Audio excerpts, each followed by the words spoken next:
அண்ணா நான் பெரும்பாலும் அப்படின்னு யார் சொன்னாங்கன்னா ஓகே அண்ணா, நான் விஜய் அவர்களை பொறுத்தவரை நான் என்னோட கமெண்ட் எப்பவுமே மாறலிங்கன்னா, அரசியலுக்கு வந்திருக்கிறாரு, வரவேற்கிறோம், மக்கள் முன்னாடி இருக்கட்டும், அவர் எல்லாம் பேசட்டும், இவிஎம் மிஷின் பதில் சொல்லும்.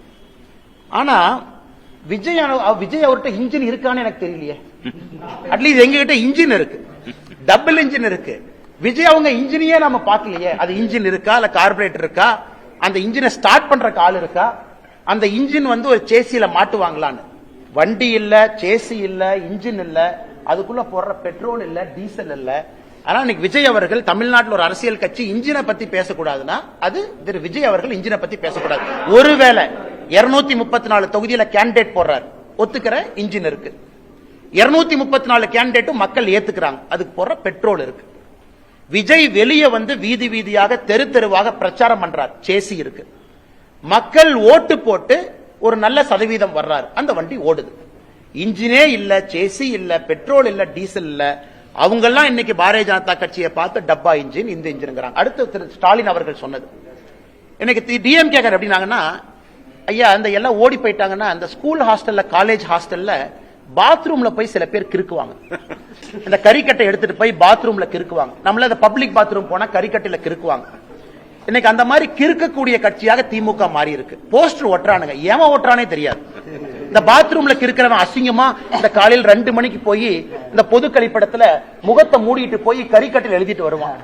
இன்னைக்கு திமுக கார டப்பா இன்ஜின் ஒட்டுறானா, காலையில முகத்தை மூடிட்டு போய் ஒட்டிட்டு வர்றான். ஏன்னா உனக்கே தெரியும் நீ ஒட்டுறதே ஒரு நான்சென்ஸ். தமிழ்நாடு மக்கள் அதை ஏத்துக்க மாட்டாங்கன்னு தெரியும். அதனால இவங்க சும்மா போய் போஸ்ட் ஒட்டுட்டோம். நேத்து பார்த்தேன் சென்னையில இந்த பட்ஜெட்ல தமிழ்நாட்டுக்கு அல்வா கொடுத்துட்டாங்கன்னு. ஒரு அல்வா வாங்கி கொடுத்தது எப்படி இருந்துச்சுன்னா, டிஎம்கே ஆட்சி 5 வருஷம் முடிஞ்சு தமிழ்நாட்டு மக்களுக்கு அல்வா கொடுத்ததாகத்தான் நான் பார்த்தேன். சென்னை முழுவதுமே ஒரு கையில் ஒரு போஸ்டர் வச்சுக்கிட்டு அல்வா கொண்டே வீடு வீடா கொடுத்துக்கிட்டு இருந்தாங்க. அதனால முதலமைச்சர் அவர்கள் கஷ்டப்பட்டாரா, அப்படி இப்படின்னு பண்ணார். ஆனா ஒண்ணுமே கிரவுண்ட் லெவல்ல ரிஃப்ளெக்ட் ஆகல. சட்டம் ஒழுங்கு தரிகட்டு போயிருக்கு. இதையெல்லாம் இன்னும் ஒரு 50-60 நாள் தானா நீங்களும் பார்க்க போறீங்க, நாங்களும் பார்க்க போறோம்.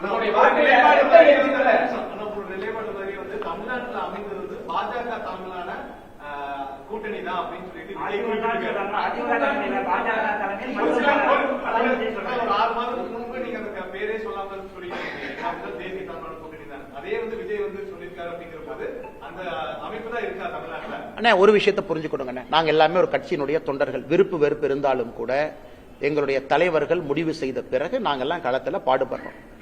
தமிழகத்தில் இருப்பது அனைத்து இந்திய அண்ணா திராவிட முன்னேற்ற கழகம் தலைமையிலான தேசிய ஜனநாயக கூட்டணி. இந்த எலெக்ஷனுக்கு போறோம். இதற்கு முந்தைய முதலமைச்சர், இன்றைய முதலமைச்சருடைய வேட்பாளராக இருக்கக்கூடிய அண்ணன் எடப்பாடி பழனிசாமி அவர்கள் தலைமையில் நாங்க போற காலத்துக்கு இதை நம்முடைய தலைவர்கள் எல்லாம் முடிவு பண்ணிட்டாங்க. எதுக்கு பிரச்சாரம் நடந்தாச்சு, கீழே எங்க தொண்டர்கள் வீதி வீதியாக தெரு தெருவாக வேலை பார்க்கறாங்க. இன்னைக்கு விஜய் அவர்கள் எப்படின்னாங்கன்னா, நான் ஏற்கனவே சொன்னேன்னா அவரை சும்மா நான் தேவையில்லாம ஒரு குற்றம் சுமத்த விரும்பல, அரசியலுக்கு வந்திருக்கிறாங்க, பண்ணட்டும். ஆனா இன்னைக்கு பேசும் பொழுது அவருக்கு என்னன்னா, மக்கள் கைத்தட்டணும், விசில் அடிக்கணும், அவங்க ஏதாச்சும் ஆரவாரமா பேசணும். அதற்காகத்தான் விஜய் அவர்களுடைய பேச்சு இருந்ததாகத்தான் நான் பாக்குறேன். அது ரொம்ப சப்ஸ்டன்ஸா மக்களை சிந்திக்க வைக்கிற அளவுக்கு, எதற்காக நான் இத்தனை கட்சிகளை தாண்டி உங்களுக்கு ஓட்டு போடணும், உங்க பாலிசி என்ன, உங்க ப்ரோக்ராம் என்ன, நீங்க தமிழ்நாட்டுக்கு என்ன செய்ய இதுவரைக்கும் செய்யாதது என்ன செய்ய போறீங்க அப்படிங்கறத நான் பாக்கலீங்கன்னா. சோ விசிலுக்காக ஒரு கைத்தட்டலுக்காகத்தான் விஜய் அவர்கள் பேசினாங்க. அதுலதான் அந்த கூட்டணியை பத்தி பேசினதாக மட்டும்தான் நான் பாக்குறேன். அதுல ஒரு சப்ஸ்டன்ஸும் ஒரு டெப்த்தும் தமிழ்நாட்டு மக்களை சிந்திக்கக்கூடிய விதத்தில் இருந்ததா நான் பார்க்கல. அதனால அதை அப்படியே கடந்து நாம போயிடலாம். எல்லோருக்குமே தெரியும், 4 பேர் 4 சொல்லத்தான் செய்வாங்க. அதை பற்றி எங்களுக்கு கவலை இல்லை. கல்வி, டாஸ்மாக் எதிர்ப்பு, இந்த தேர்தல் அதுல முக்கியத்துவம் கொடுமா பாஜக? அண்ணா, இன்னைக்கு எங்களுடைய முன்னாள் மாநில தலைவர், முன்னாள் ஆளுநர் அக்கா தமிழிசை அவர்கள் தமிழ்நாடு முழுவதுமே இன்னைக்கு சுற்றுப்பயணம் செய்ய இருக்கிறாங்க. அந்த குழுவோடு மக்களுடைய எண்ணங்களை பிரதிபலிக்கக்கூடிய வகையில வண்டிகள் இன்னைக்கு எல்லா மாவட்டத்துக்கு போயிருக்கு. அதுல மக்கள் இன்னைக்கு அந்த பெட்டியில போட போறாங்க என்ன வேணும். நாங்கள் உறுதியாக இருக்கின்றோம், ஒரு ஆரோக்கியமான தமிழ்நாட்டை எடுத்துட்டு போகணும். அதே நேரத்தில் இன்னைக்கு அனைத்து இந்திய அண்ணா திராவிட முன்னேற்ற கழகம் அவங்க ஒரு தேர்தல் அறிக்கையை கொண்டு வர போறாங்க. பாரதிய ஜனதா கட்சியினுடைய தேர்தல் அறிக்கை. இது சம்பந்தப்பட்ட தலைவர்கள் கலந்து பேசி அதை வெளியே கொண்டு வரணும். அது என்னுடைய இலாக்கா இல்லை, என்னுடைய சப்ஜெக்ட் இல்லை. நான் இன்னைக்கு பேசுறது பட்ஜெட்டை பத்திங்கன்னா அந்த இலாக்கா அந்த சப்ஜெக்ட் பேசுறதுக்கு நயினார் அண்ணன் இருக்கிறாங்க, தமிழிசை அக்கா இருக்கிறாங்க. அதனால அவர்கள் பதில் சொல்வார்கள். இது எப்படிப்பட்ட, எனக்கு ஒரு தனிப்பட்ட முறையில் ஒரு கனவு இருக்கு. கட்சியின் அடிப்படையில் ஒரு தனிப்பட்ட மனிதனுடைய கனவெல்லாம் கட்சியினுடைய அறிக்கையில வருவதற்கான சாத்தியக்கூறுகள் இருக்காது. அது இருப்பதற்கான வாய்ப்பும் இல்லை நடைமுறை அரசியல்ல. அதனால் 2026 தேர்தல் அறிக்கையை பொறுத்தவரை ஒரு கட்சி அலையன்ஸை லீட் பண்றாங்க. மற்ற கட்சிகள் தேர்தல் அறிக்கையை தயாரிக்கும் பொழுது பிரச்சனை இல்லாத அளவுக்கு அந்த அறிக்கை இருக்கணும். அதெல்லாம் பக்குவப்பட்ட தலைவர்கள் இருக்கிறாங்க. அதை அவர்கள் முறையாக கொண்டு வருவாங்க. அந்த சம்பந்தப்பட்ட தலைவர்கள்ட்ட நீங்கள் அந்த கேள்வியை கேட்குமாறு அன்போடு கேட்டுக்கொள்ளுங்க. இன்னைக்கு வந்து அண்ணன் கேள்வியை கேட்கிறார்.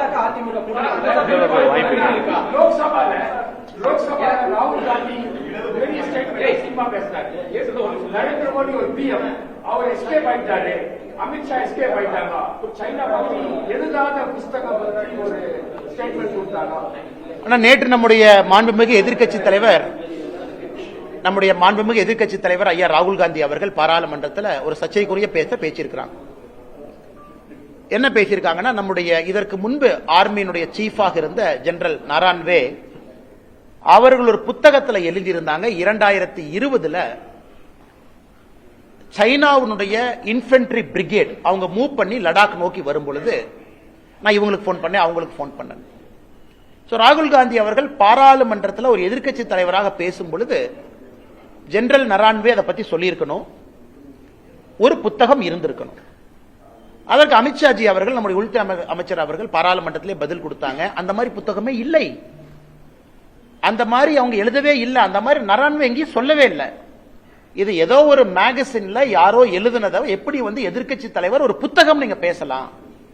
அதே ஒரு குற்றம் பாராளுமன்றத்தில். Because misguiding the parliament of India, misguiding the people of our country. ஆனால் ராகுல் காந்தி அவர்கள் பாராளுமன்றத்தில் நேற்று பேசியது பச்சை பொய், அது எல்லாருக்குமே தெரியும். அது அன்சப்ஸ்டான்சியேட்டட் அன்வெரிஃபைடு அலிகேஷன். அது நாராயண்வி அவர்கள் சொல்லி இருந்தால் பதில் நாங்க சொல்றோம். இல்ல ஜெனரல் அவங்க பப்ளிஷ் பண்ணிருக்கக்கூடிய புக்ல அது இடம் பெற்றிருந்தால் அதற்கான பதில நம்முடைய அரசு கொடுப்பதற்கு கடமைப்பட்டிருக்கிறோம், கொடுக்கிறோம். ஆனா 1008 மேகசின்ல 10,000 பேர் எழுதுவாங்க. ஒரு மேகசின்ல வர்ற ஒரு கருத்தையும் நம்ம பதில் சொல்லிட்டு இருந்தா பாராளுமன்றத்தில் இது மட்டும்தான் நம்ம செய்யணும். ஆனால் மாண்புமிகு எதிர்க்கட்சி தலைவர் அவர்கள் நேற்றே பாராளுமன்றத்தில் நம்முடைய கட்சியை சார்ந்த மூத்த தலைவர்கள் அதற்கு பதிலடி கொடுத்தாங்க. நாட்டு மக்கள் முன்பு உண்மையும் வச்சிருக்கோம். இன்னைக்கு இவ்வளவு பேர் நாம் இருக்கோம். ராகுல் காந்தி அவர்கள் சொன்னது உண்மையா இருந்தா இன்னார் அந்த புக்கை நீங்க போட்டிருப்பீங்க, இன்னார் அந்த மேஜரை போய் நீங்க இன்டர்வியூ பண்ணிருப்பீங்க, இன்னார் அந்த மேஜர் ஜெனரல் இன்னார நீங்க இவ்வளவு விஷயம் சொல்லியிருப்பீங்க. எதுவுமே இல்லை, ஒரு பச்சை பொய்ய பாராளுமன்றத்தில் சொல்றாங்க.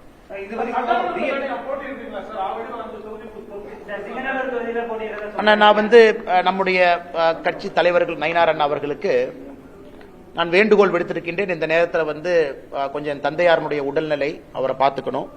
அதனாலதான் அதிகமா இன்னைக்கு கோயம்புத்தூர் பகுதியில் இருக்கேன். அப்பா அவங்க கொஞ்சம் டயாலிசிஸ்ல இருக்காங்க. Take care of him. என்னுடைய முதல் கடமை அது. அதனால் இன்னைக்கு அந்த அடிப்படை வேலைகள் என்னால் செய்வதற்கான சாத்தியக்கூறுகள் இல்லை. என்னால் அதிகமாக டிராவல் பண்ண முடியாதுங்கிற வேண்டுகோளை வச்சிருக்கிறேன். கட்சியும் அதை ஏத்துக்கிட்டு வேறு பொறுப்பாளரை ரீஅலோகேட் பண்ணுவாங்க. அதே நேரத்தில் பாரதிய ஜனதா கட்சி அடுத்த பிரச்சாரம் வேற என்ன சொல்றாங்களோ அதற்கு நான் தயாராக இருக்கின்றேன், என்ன செய்யணும் அப்படின்னு. அது நயினார் நாகேந்திரன் அவர்கள் நம்ம கட்சியினுடைய மூத்த தலைவர்களுக்கும் எனக்கும் இருக்கக்கூடிய ஒரு கருத்து, உள்ளுக்குள்ள நாங்கள் பேசிக்கிறோம். அதனால கட்சிக்கு என்ன வேலை செய்யணும், கூட்டணிக்கு என்ன வேலை செய்யணும், நிற்கக்கூடிய பாரதிய ஜனதா கட்சியினுடைய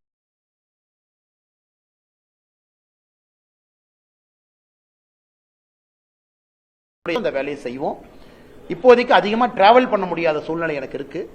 அதனால அதையும் கட்சி புரிஞ்சுக்கிட்டாங்க. சம்பந்தப்பட்ட நேரத்தில் என்ன வேலை, தேர்தல் நிற்பதா இல்லையா, இதெல்லாம் செய்யணுமான்னு கட்சி சொல்லட்டுங்கன்னா அதுக்கப்புறம் நான் பேசுறேன்.